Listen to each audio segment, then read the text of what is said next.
आपने मुझसे वादा किया था कि अगर मेरी पोजीशन आई तो मैं जो मांगूंगा आप मुझे वो देंगी। अब आप मना कर रही हैं। मैंने उस शेर को कहा, हाँ मैंने कहा तो था, मैं मानती हूं, लेकिन जो तुम कह रहे हो वो नहीं हो सकता। कहानी शुरू करने से पहले अब दोस्तों से दरख्वास्त है, हमारे चैनल को सब्सक्राइब करें। मेरा नाम राबिया है। मेरी शादी हो चुकी है। मैं एक गांव में अपने शोर के साथ रहती हूँ। मेरा शोर एक सरकारी मुलाजिम है, लेकिन उसकी मुलाजमत दूसरे शहर में है, इसलिए उसे निकली के सिलसिले में दूसरे शहर जाना पड़ता है। मैंने अपने शोर से कई बार कहा है कि आप कोई और जॉब ढूंढ लें। हमारी नई नई शादी हुई है और मेरा इस तरह आपसे दूर रहना मुझे अच्छा नहीं लगता, और अभी तो हमारी नई नई शादी हुई है। मुझे शोर कहते कि बेगम दिल तो मेरा भी यही करता है कि तुम्हें छोड़कर कहीं ना जाऊं, लेकिन अब काम के सिलसिले में मुझे जाना पड़ता है। मेरी शोर ने कई दफ़ा अपना तबादला करवाने की दरख्वास्त भी दी, लेकिन कोई फ़ायदा न हो सका, इसलिए मेरे शोर हर महीने बाद घर आते हैं। मैं घर पर अकेली ही होती हूँ और बोर होती रहती हूँ। मैं खुद पढ़ी लिखी हूँ, इसलिए मैंने घर में एक ट्यूशन सेंटर खोल रखा है, जहाँ मैं 8वीं जमात से लेकर 10वीं जमात के बच्चों को पढ़ाती हूँ। मेरे ट्यूशन सेंटर में मोहल्ले के तमाम बच्चे और बच्चियाँ आती हैं। इस तरह मैं बच्चों को पढ़ाकर वक्त गुजारी भी करती हूँ और पैसे भी कमा लेती हूँ। एक दिन मामूल के मुताबिक बच्चों को पढ़ा रही थी कि दरवाजे पर दस्तक हुई। मैं बाहर गई तो गांव के चौधरी साहब आए थे। वो अपने बेटे के साथ लाए थे।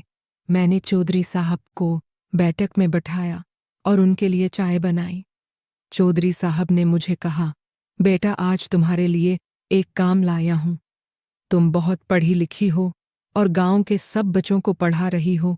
ये बहुत अच्छी बात है, मैं बहुत खुश हूं। मैं चाहता हूं कि बेटा तुम मेरे बच्चों को भी पढ़ाओ। ये नालायक पिछले 2 साल से मैट्रिक में फेल हो रहा है और मैं उसकी वजह से बड़ा परेशान रहता हूं।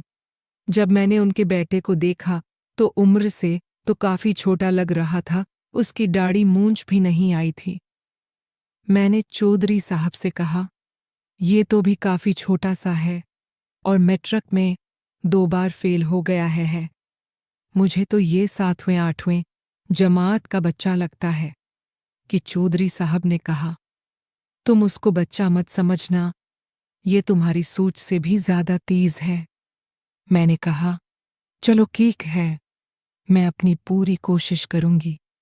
अगले रोज से अजीर ने अकेडमी आना शुरू कर दिया। पहले 2-3 दिन तो सब कुछ ठीक था, लेकिन उसके बाद उसने शरारतें करना शुरू कर दी।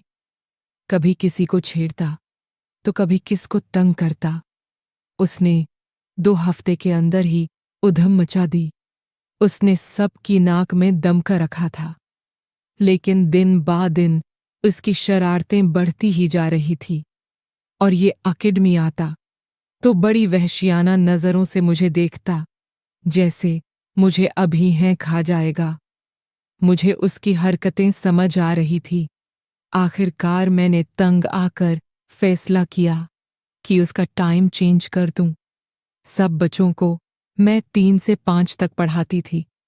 उज़ीर को मैंने 5 से 7 का टाइम दिया। उसने भी मेरी बात मान ली। पहले तो उसने मना किया, लेकिन फिर मैंने उसे कहा, अगर 5 बजे अकेडमी नहीं आ सकते तो कल से अकेडमी मत आना। फिर वो मान गया और वो 5 बजे अकेडमी आता।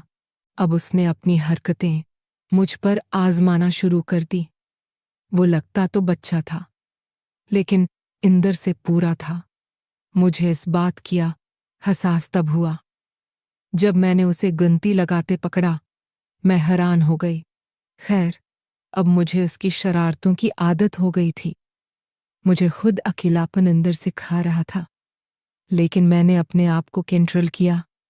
मैंने उज़ीर को समझाया कि बेटा अपनी पढ़ाई पर तोजा दो और ये हरकतें बंद कर दो, लेकिन वो बच्चा नहीं शैतान था। एक दिन मैंने खूब गानता तो फिर वो काफ़ी देर तक सुकून से बैठा रहा। उसने रोने वाली शक्ल बना ली। मुझे काफ़ी दुख हुआ, क्योंकि आज तक मैं किसी पर ऐसे चिल्लाई नहीं थी। फिर मैंने उज़ीर को कहा, देखो, मैं तुम्हें शरारतें करने से मना नहीं करती, लेकिन एक लिमिट होती है, तो तुम अपनी लिमिट में रहा करो। मेरे सब पता है तुम क्या चाहते हो। मैं कोई बच्ची नहीं हूं जो समझ न सकूं। तुम पढ़ाई में भी ज़ेरो हो और ऊपर से ये हरकतें।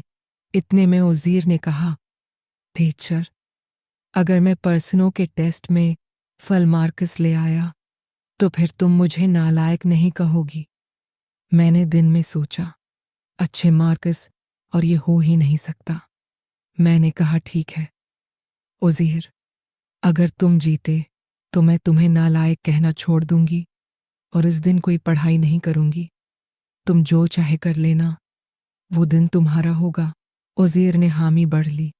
2 दिन तक उसने कोई शरारत न की, पढ़ाई में मगन रहा।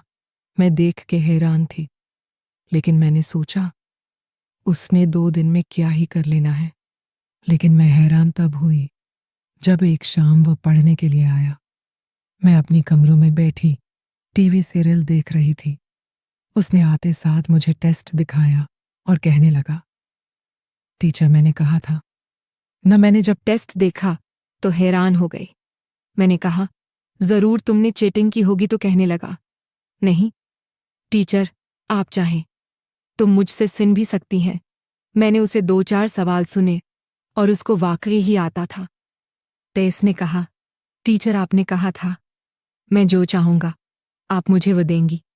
मैंने कहा, हाँ बिल्कुल, किया चाहिए।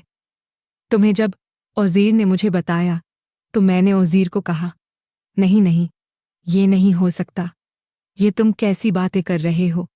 इतने में उज़ीर ने टीवी बंद किया और मुझे दीवार के साथ आधा घंटा